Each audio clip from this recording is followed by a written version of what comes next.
সকালে হবিগঞ্জের নিউফিল্ড মাঠে নির্বাচনী জনসভায় যোগ দেন জামাত আমির ডাক্তার শফিকুর রহমান।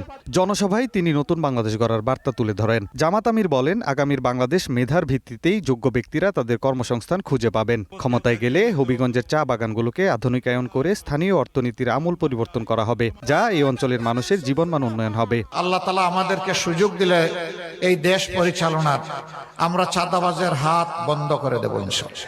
আমরা আপনাদের আমানতের পাহারাদার হব, চৌকিদার হব, সম্পদ ইজ্জত জীবনের পাহারাদার হব, এ দেশের মালিক হব না, ইনশাআল্লাহ আমরা সেবক হব। আপনারা যদি এই আমানত আমাদেরকে দিয়ে উপহার দিয়ে সাহায্য করেন, আমরা ইনশাআল্লাহ আপনাদের আস্থার প্রতিদান দেওয়ার জন্য আমরা অঙ্গীকারবদ্ধ।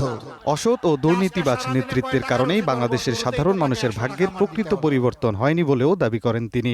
স্বচ্ছতা ও জবাবদিহিতা নিশ্চিত করতে তিনি ঘোষণা করেন, জামাত নির্বাচিত হলে প্রতি বছর জনগণের কাছে নিজেদের আয় ব্যয়ের হিসেব দেওয়া হবে।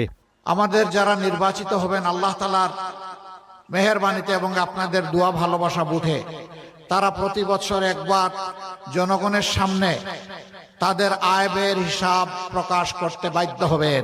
দেশের 18 কোটি মানুষের স্বার্থে যারা মা বোনদের বিভিন্ন সময়ে অপমান ও নিগৃহীত করেছে, তাদের প্রকাশ্যে ক্ষমা চাওয়ার আহ্বান জানান জামাত আমির। আল্লাহ তাআলা আমাদেরকে সুযোগ দিলে এই দেশ পরিচালনার আমরা চাঁদাবাজের হাত বন্ধ করে দেব ইনশাআল্লাহ। অনন্য সাদিক, গ্রিন নিউজ ডেস্ক। দুঃসাহস